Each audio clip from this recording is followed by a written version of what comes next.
Infinity यानी लामहदूदियत क्या है? क्या आपने आसमान की तरफ देखकर कभी ये सोचा है कि इसकी लिमिट क्या है?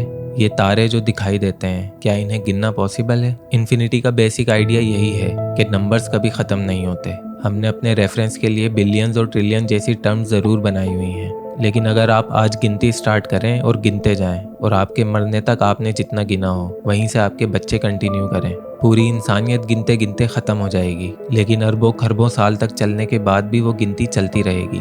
इसका कोई एंड नहीं होगा। इसी को कहते हैं इन्फिनिटी। चलें गिनती को छोड़ें। अगर मैं आपसे कहूं कि 0 से 1 के दरमियान कितने नंबर्स होते हैं तो आप पॉइंट की वैल्यू में जवाब दे देंगे, लेकिन असल में वो डिवीजन वहां ख़त्म नहीं होता। आप जितना जूम करेंगे पॉइंट के बाद 0 बढ़ते जाएंगे और ये सिलसिला हमेशा चलता रहेगा। थोड़ा और इजी करके समझाता हूँ। आप एक रस्सी लें और उसको 2 हिस्सों में तब तक काटें जब तक वो पूरी तरह ख़त्म नहीं हो जाती। आप जितनी बार भी काटें आपके पास उसका कुछ हिस्सा हमेशा बचेगा, और काटते काटते एक हद के बाद आप एक एटम पार्टिकल तक पहुंचेंगे जो कि इंसानी आंख से दिखाई भी नहीं दे रहा होगा, और आपको लगेगा कि शायद ये एंड है।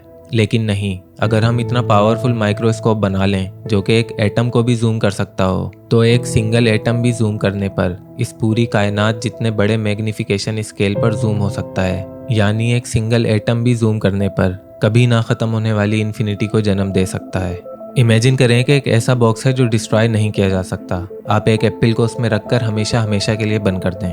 अब ना कोई चीज़ अंदर आ सकती है और ना ही बाहर जा सकती है। आहिस्ता आहिस्ता वो एप्पल सड़ना शुरू होगा और एक वक्त पे पूरी तरह डिकम्पोज होकर धूल में बदल जाएगा। वो धूल वो केमिकल एनर्जी होगी जो हम एप्पल खाकर हासिल करते हैं। अब क्योंकि वो एनर्जी एटमॉस्फेयर या ज़मीन में डिसॉल्व होने के बजाय एक बॉक्स में बंद है, तो अरबों खरबों सालों में उस धूल में मौजूद एनर्जी न्यूक्लियर फ्यूजन में तब्दील होकर हर पॉसिबल स्टेट से गुजारकर खुद को रीयूज़ करेगी। और एक स्पेसिफिक पीरियड ऑफ टाइम के बाद जब आप उस बॉक्स को खोलेंगे तो आपको वो एप्पल वैसा ही मिलेगा जैसा आपने रखा था।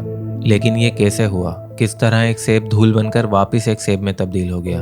इंसानी अकल इस बात को मानने के लिए बहुत छोटी है, क्योंकि इसमें दिनों या महीनों का नहीं बल्कि अरबों खरबों सालों का वक्त लगेगा। और अगर वक्त इन्फिनिट यानी लामहदूद है तो सिर्फ सेब ही नहीं, इनफैक्ट हर वो पॉसिबल चीज़ जो उन लिमिटेड नंबर ऑफ पार्टिकल से अरेंज होकर कुछ बन सकती है, वो उस बॉक्स में किसी न किसी पीरियड ऑफ टाइम में कुछ ना कुछ बनकर मौजूद होगी। और ये सब मुमकिन होगा इन्फिनिटी की वजह से, क्योंकि इसकी कोई हद नहीं। तो इस हिसाब से तो कोई भी चीज़ कभी ख़त्म नहीं होती, तो क्या ये सब हमेशा चलता रहेगा? इंसान कैसे अपने दिमाग को किसी एक चीज़ पर रोके कि बस ये एंड है, इससे आगे कुछ नहीं होगा? तो उस एंड तक पहुंचने के लिए अगर हम इन्फिनिटी के इन सारे प्रोसेसेस को रिवर्स करें तो एक टाइम के बाद हर प्रोसेस एक सिंगुलर यानी वाहिद पॉइंट पर आकर रुकेगा, यानी वो पॉइंट जहां से ये सारी चीज़ें स्टार्ट हुई।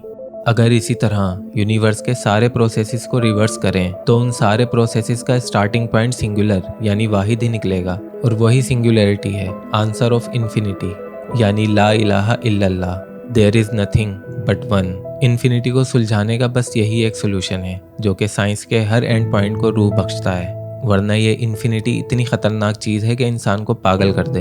इमेजिन करें कि एक ऐसा होटल है जिसमें इन्फिनिट यानी लातादाद कमरे हैं और उसका हर कमरा हमेशा बुक रहता है, लेकिन अब क्योंकि उस होटल में इन्फिनिट रूम्स हैं तो एट द सेम टाइम उसमें कमरे हमेशा खाली भी रहते हैं। तो एक रात एक नया गेस्ट आकर एक रूम की फरमाइश करता है, तो बताइए मैनेजर उसे कौन सा रूम देगा? सबसे आखिरी। लेकिन होटल में तो लातादाद कमरे हैं, तो आखिरी कमरा तो कोई होगा ही नहीं, और अगर आखिरी कमरा हुआ तो इन्फिनिट रूम्स कैसे हुए? इसका जवाब बस एक ही हो सकता है कि जब पहला कमरा मौजूद है तो आखिरी कमरा भी होगा ही। इंसान इन्फिनिटी को सोच ही नहीं सकता, क्योंकि उसे हर चीज़ का एंड लाजमी चाहिए, चाहे उसकी ज़िंदगी हो, कोई होटल हो, समंदर हो या आसमान। इंसानी दिमाग के लिए चीज़ें इसी तरह काम करती हैं कि हर स्टार्टिंग पॉइंट का एंड पॉइंट और हर एंड पॉइंट का स्टार्टिंग पॉइंट लाजमी होता है। और अगर इस रूल को साइड पर रखकर आप कभी इन्फिनिटी को गहराई से सोचने बैठें तो एक सर्टेन पॉइंट पर पहुंचकर आपको एक अजीब सा एहसास होना शुरू होगा, और आपका दिमाग एक तेज झटका मारकर आपको उस कैफियत से बाहर आपके प्रेजेंट में ला फेंकेगा। ये वो रिस्ट्रिक्शन है जो हमें बनाने वाले ने हमारे दिमाग पर लगाई है। अगर आप भी इसे एक्सपीरियंस करना चाहते हैं तो ज़्यादा नहीं, आप बस 2 मिनट के लिए वीडियो रोककर ये सोचें कि इस दुनिया को कोई नहीं चला रहा और आप एक दिन हमेशा हमेशा के लिए मर जाएंगे। जो आप इस वक्त फील कर रहे हैं ये नाउम्मीदी और खालीपन की वो फीलिंग है जिसकी वजह से अक्सर लोग डिप्रेशन में जाकर सुसाइड कर लेते हैं। एक आदमी को एक खाली कमरे में 10 साल के लिए बंद कर दिया जाए, जहाँ पूरा राशन हो, तो भी वो इंसान कुछ महीनों से ज्यादा जिंदा नहीं रह सकता। लेकिन अगर वहीं उसके साथ एक छोटा सा बॉक्स रखा जाए और कहा जाए कि अगर उसने अपना पूरा वक्त अच्छी तरह गुजारा तो 10 साल बाद ये बॉक्स खुलेगा और इसमें उसके लिए कोई इनाम होगा, तो अब बताइए वो कितने साल तक जिंदा रहेगा? पूरे 10 साल। तो उसे किस चीज ने जिंदा रखा? तजस्सुस ने, उम्मीद ने, लालच ने। तो जिस इंसान के अंदर तजस्सुस खत्म हो जाए तो वो कैसे जिंदा रह सकता है? जिंदा रहेगा भी तो एक बेलगाम जानवर की तरह। फिर चाहे वो कत्ल करता फिरे या रेप, क्या फर्क पड़ता है?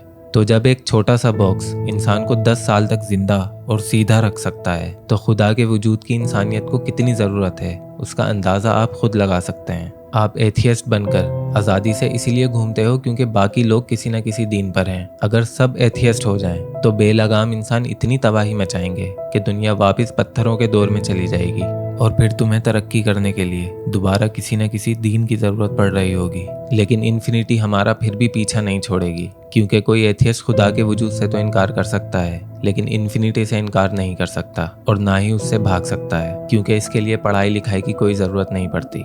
जब मैंने पहली बार आसमान की तरफ देखकर इन्फिनिटी को सोचा, मैं सिर्फ 4 साल का था और मुझे ये बात समझ आ गई कि हर होती हुई चीज़ एक दिन ख़त्म होनी है। ना गम हमेशा रहने वाला है और ना ही खुशी, ना ज़मीन हमेशा रहने वाली है और ना ही आसमान, ना मेरे माँ बाप और ना ही मैं। और हर वो चीज़ जो इंसानी दिमाग को चैलेंज करे, चाहे अच्छी हो या बुरी, चाहे उसकी मर्जी से हो रही हो या ज़बरदस्ती, उसे एंड करने के लिए उसे खुदा यानी सिंगुलैरिटी को बीच में लाना ही पड़ेगा, चाहे उम्मीद बनाकर ही सही। तो मजबूर है इंसान, नहीं है कोई चारा सिवाय इसके कि इस बात को मान ले कि ये सब खुद नहीं हो रहा।